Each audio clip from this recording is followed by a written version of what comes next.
not the political power of the White House 10 blocks away. He's talking about the Washington Nationals and whether they can power a late-season playoff run. The Nats finished 14-2. One game ahead of Cincinnati. Right. And Worth was the MVP. I was wondering where he was going. Harper, Desmond, but Worth. I think Charles and I are both people who write about politics to support our baseball habits. Noted conservative columnist and newly minted Fox News contributor George Will has written 2 books on baseball. Do you remember when you first met Charles? I think it was 1982 because he was then with the New Republic and wrote a cover story on me. So I said, interesting guy, bring him to lunch, and that's how we met. So how long did it take before you were friends? I think it was instantaneous.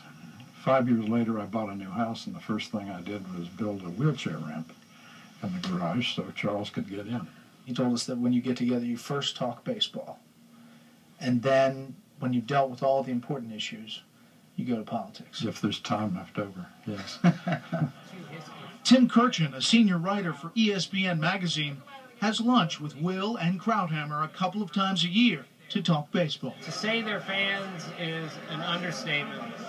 To say they love the game is an understatement. I grew up playing the game. I loved to play the game, and as a kid, my brother and I would go around on our Schwinns on the streets of Long Island with transistor radios hanging from the handlebars, listening to Mel Allen and Phil Rizzuto doing the Yankee games. This was our lives. Since the Nationals came to Washington in 2005, they've had no bigger fan than Charles Krauthammer. When I started to do your show every night, you know, it ends at 7, the game starts at 7:10. The garage at Fox is 7 minutes if the wind is fair in the 3rd Street Tunnel from the garage at Nat Stadium. So I get there in the bottom of the 1st. I mean, how can I resist? He makes that trip in a special vehicle designed just for him that lets Krauthammer accelerate and brake with his left hand and steer with his right. Everybody who comes in here the first time is terrified. And I don't blame them. In fact, when I went for my driving test, the tester didn't want to get in. I told him he had to. It's the law. I think he passed me because he survived. He was so happy to be alive when it was over. The first time I saw you go into the parking lot, you know, I waved to you, and then the next day you said to me, you really shouldn't wave. It's a little dangerous. Yeah, the wave is a little bit hard.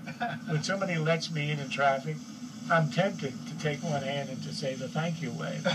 But then, of course, I wouldn't have a hand on the steering wheel. So. Yeah. It actually took us 8 minutes to get to the stadium.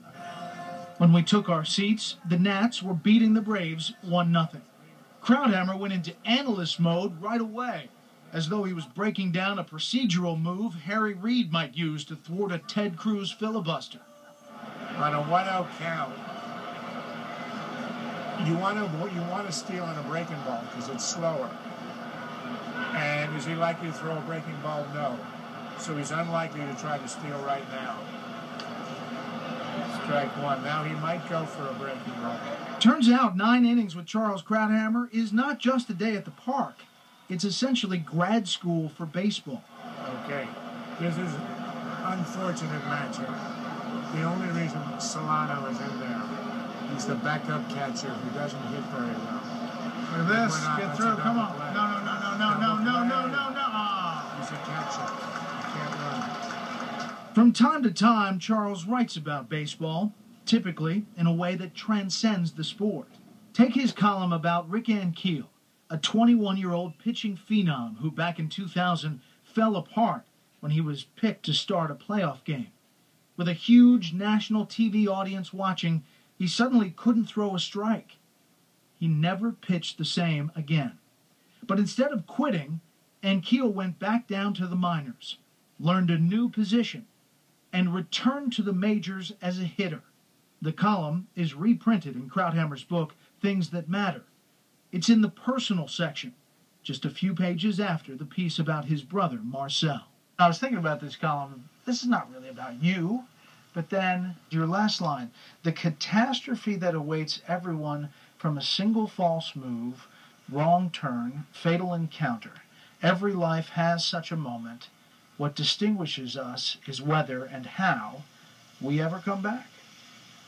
That's why the Rick Ankiel story resonated so much with me. I mean, I had my fatal encounter, as did Rick Ankiel.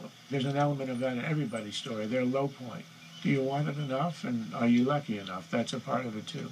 While Krauthammer's injury has kept him off the playing fields and courts, he's pursued another competitive outlet, chess. Which lights you up more, baseball or chess when you're in the game?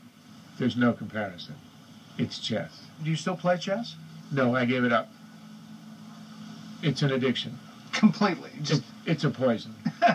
I mean, it's, you reach a point when you're on the internet, middle of the night, and you're playing speed chess, where you realize you're in a motel room and you're drinking Aqua Velva. Your book was supposed to be a collection of essays on things other than politics, but it didn't turn out that way. Why? In the end, everything, all the beautiful, elegant things in life, depend ultimately on getting politics right. You say science, art, poetry, baseball must ultimately bow to politics. I have a column in the book where I write about the Fermi paradox. Fermi was a great physicist who posed a simple question. We know that there are millions of habitable worlds out there. So there have to be thousands, millions of civilizations. Why have we never heard from any of them? The most plausible explanation is that every time a civilization achieves consciousness and the kind of science that would allow you to transmit a signal, they destroy themselves. And the question is, can we regulate our politics in a way that will allow the human species to flourish and produce all the beautiful stuff? And that's a question that only can be answered by politics. Coming up, battering the president and ticking off the Tea Party. Have you seen this mail? My assistant reads most of my mail, and he's now in therapy. Fox News reporting continues after the break.